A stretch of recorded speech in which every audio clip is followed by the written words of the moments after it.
the reason that most people are frustrated today, where they're standing with maybe the money that's in their bank account or the amount of followers that they have on whatever social media platform they are, or the number of people on their email list or the number of products that they're selling or whatever the case is because of typically something that they didn't do 90 days ago.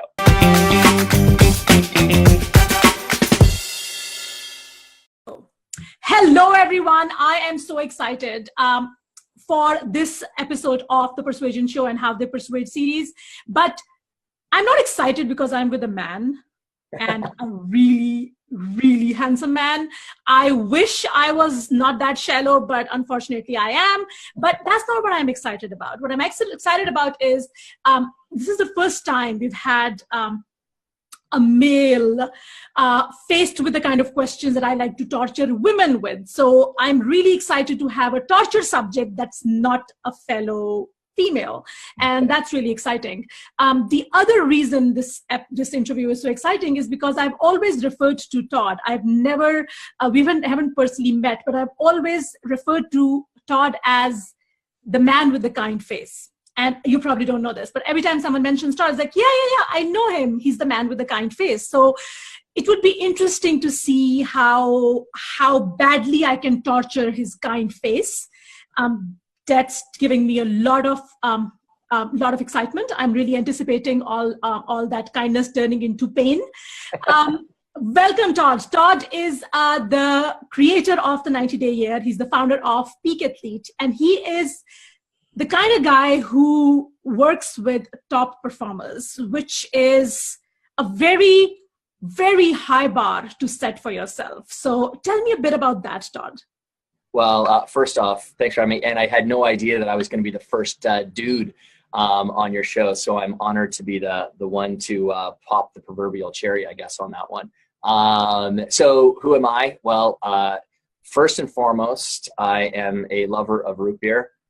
Secondly, I'm a dad to 2 girls, and as of last Sunday, a new little boy, and live here in New York City. But I've owned a string of different, typically coaching and consulting companies for the last 20 years. The first one I started was the Peak Athlete, which is now almost 20 years old now, working with pro and Olympic athletes all on the 6 inches between their ears, helping them to develop better routines, set better goals for themselves, and then ultimately help them find the zone when they're out there playing, so that, you know, every single ounce of performance, competency, and skill that they have actually shows up on the field of play.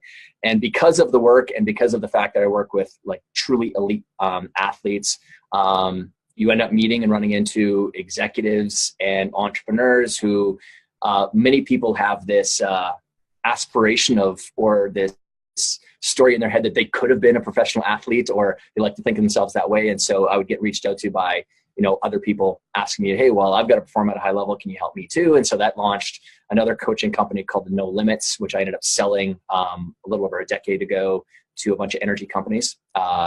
Through that, I actually built the largest leadership program in the world, in the corporate world.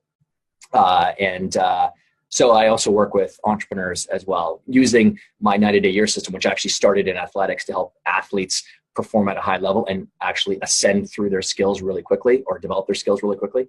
I simply took that system and put it inside of entrepreneurs' businesses to help them get faster growth, complete projects instead of building half-built bridges, and ultimately teaching them the concepts of how to develop what I call a wow mindset, which is someone who's naturally successful. So someone who doesn't sit there when faced with a challenge or an obstacle and worry and get stressed and get anxious about it. Instead, they love the challenge of it. And that's a fairly rare thing, but it can be developed, because at the end of the day, our brains are malleable. They're like Play-Doh. We can reshape them at any point in time, so long as we make the decision to change it. So at the end of the day, I just love working with people who are ambitious. And people who aren't ambitious get really frustrated in my world, because I am not necessarily the most pleasant of people who is your coach. That's not my job. I tell people all the time, my job is to, I'm not here to coach you on happiness. Happiness is a you thing, not a me thing. I'm here to help you get results. And whether you like it or you don't like it, that's you, not me. But you give me your goal. I'm accountable to the goal, not you. Oh, okay. Okay. That wasn't what I was expecting from the man with the kind face. What just happened? Is that all of the sad? Is it just to kind of Well, I can't change my face. I can't change my face. My face is my face. So it's funny that you say that I've got the man with the kind face. You're actually the first person who's ever said that. And I've actually wondered why. I'm the person here in New York City where I live that, if there's 100 people that a potential person could walk up to ask for directions, everyone picks me. I get picked. All the people walk up to me all the time. Have a kind face. So, and maybe we can chalk that up to the fact that I'm Canadian. I'm a farm kid. So, even though, in a business setting, I'm very direct, I'm very much in your face because I'll challenge people on, the bullshit stories that they typically have going on in their heads. But at the end of the day, I mean, yeah, I guess that's what makes you interesting. I think I'm kind of thinking in terms of the work you do. And I think that's what makes you interesting because if you are nice and you look nice, yeah. I think there isn't a lot of mystery. There isn't a lot of, there isn't a lot of disruption. But Sure. with you, the moment you started talking about your business, I could sense that disruption, the difference in the way, what I've seen and what I hear, the way you talked about your work. And that's really fascinating to me. That's awesome. Gosh, Great. probably, God, I would not want you as a coach, trust me, because this is really scary. Oh my God. But I know I can understand why people who really want to achieve big things in life would want to work with you because you don't give them the margin of kind of, scuttling away. I love that. I mean, and at the other side of it is this other thing that you're going to be growing into all the time. Like yes, absolutely. I talk about the concept all the time of, feeding your shadow. Feeding your future.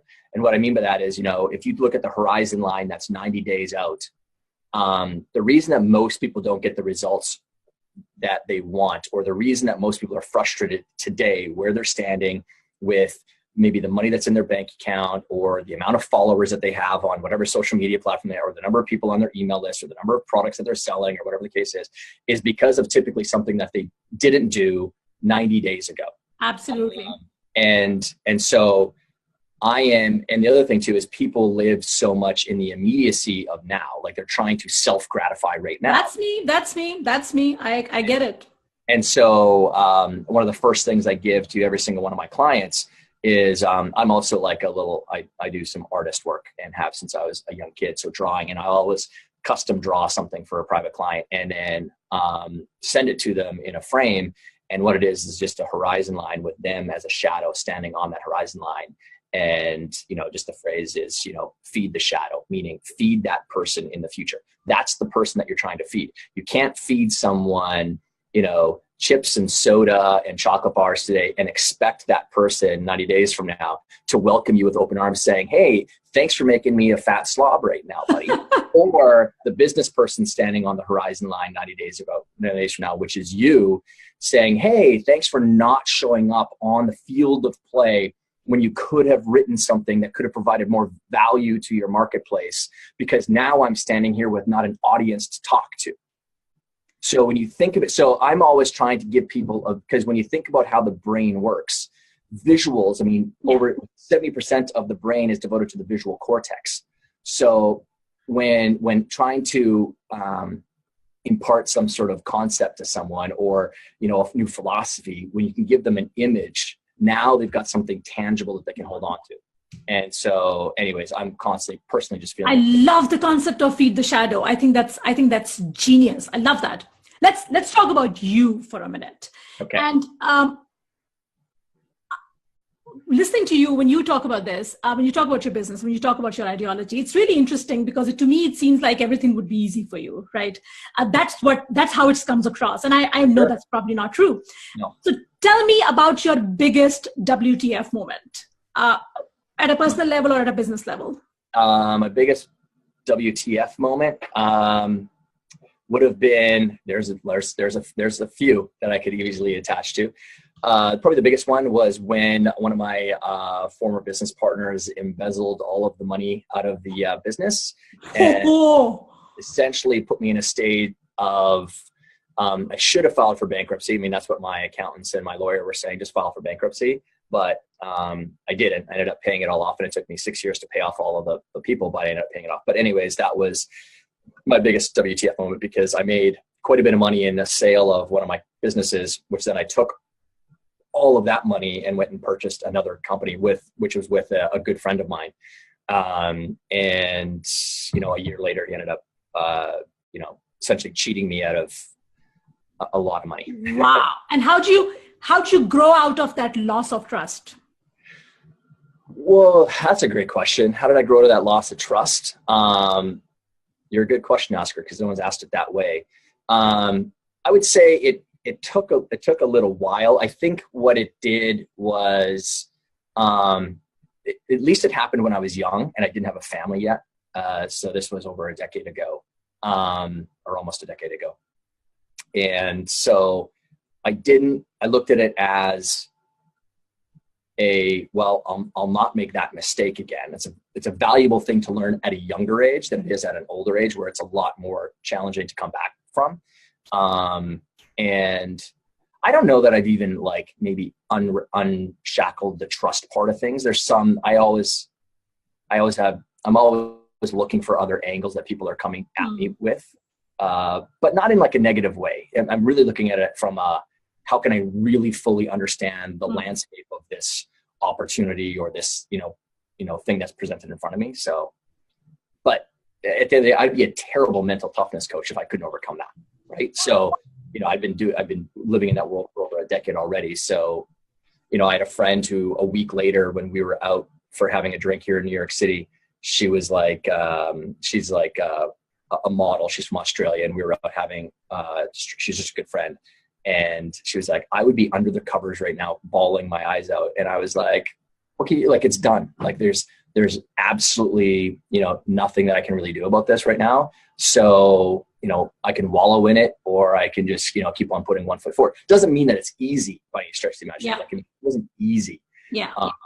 But I knew that I could do it. So, but that takes a massive amount of mental strength, and especially at a young age. That's all I have to say. I'd probably cause physical damage to the person.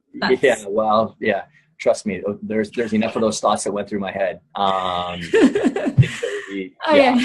fail for them right now. And on that note, you talked about the situation where you took this happened and you took that situation and you turned it around. But then was it a situation which is your biggest FML moment, where the sense of helplessness was so profound that you felt like you couldn't do anything? So what was your biggest FML moment? The helplessness that comes with that moment where you're like, my hands are tired, there's nothing I can do, fuck my life. What was that moment? Yeah. Biggest FML moment. Probably that one is my biggest FML moment, honestly. But my biggest, I